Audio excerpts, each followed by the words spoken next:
जब राजू भैंसों को चारा देने के बाद घर में गया तो उसने देखा कि उसकी मालकिन अपने कमरे में रो रही थी। इतना सारा नजारा सुनने के बाद जब राजू उसके कमरे में गया तो उसने देखा कि मालकिन सच में अपने बेड पे बैठकर रो रही थी। और राजू ने अपनी मालकिन से कहा कि मालकिन क्या हुआ है। मालकिन ने कुछ नहीं बोला और बोली कि तुम यहाँ से जाओ, मुझे कुछ नहीं हुआ है। लेकिन राजू बोला कि नहीं मालकिन, तुम्हें कुछ जरूर हुआ है, तुम बताओ क्या हुआ है, तुम्हारी जो मदद हो सकेगी मैं करूंगा। लेकिन मालकिन बोली कि नहीं, तुम यहाँ से चले जाओ, मुझे कुछ नहीं हुआ है। और राजू वहाँ से चला आया। लेकिन रात को फिर से वही नजारा हुआ और मालकिन अपने कमरे में रो रही थी। इस बार राजू ने कहा कि मालकिन अब तुम्हें बताना ही पड़ेगा कि आखिर तुम्हें क्या हुआ है।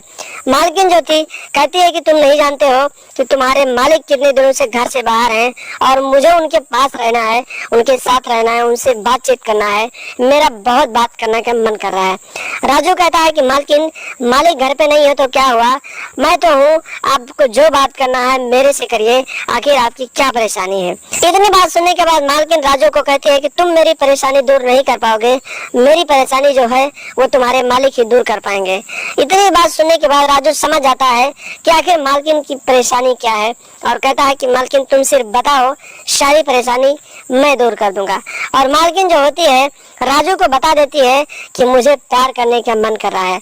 और राजू धीरे धीरे मालकिन के करीब जाने लगता है और फिर मालकिन को देखते देखते मालकिन को राजू के ऊपर प्यार आ जाता है और फिर दोनों देखते देखते एक दूसरे से नागिन की तरह लिपट जाते हैं और प्यार करने लगते हैं। और इन दोनों का ये सिलसिला शुरू हो जाता है। और एक दिन की बात है, मालिक अचानक घर आ जाता है और राजू अपने मालकिन की कहीं ना कहीं प्यार भरी सर्विसिंग कर रहा होता है। तभी अचानक मालिक अपने राजू को, अपने नौकर को अपनी पत्नी के साथ देख लेता है और इन दोनों का विरोध करने लगता है। जब इन दोनों का विरोध करता है तो मालकिन जो थी अपने नौकर राजू के साथ मिलकर अपने ही पति को अपने रास्ते से हटा देती है और फिर वहां से ये दोनों फरार हो जाते हैं।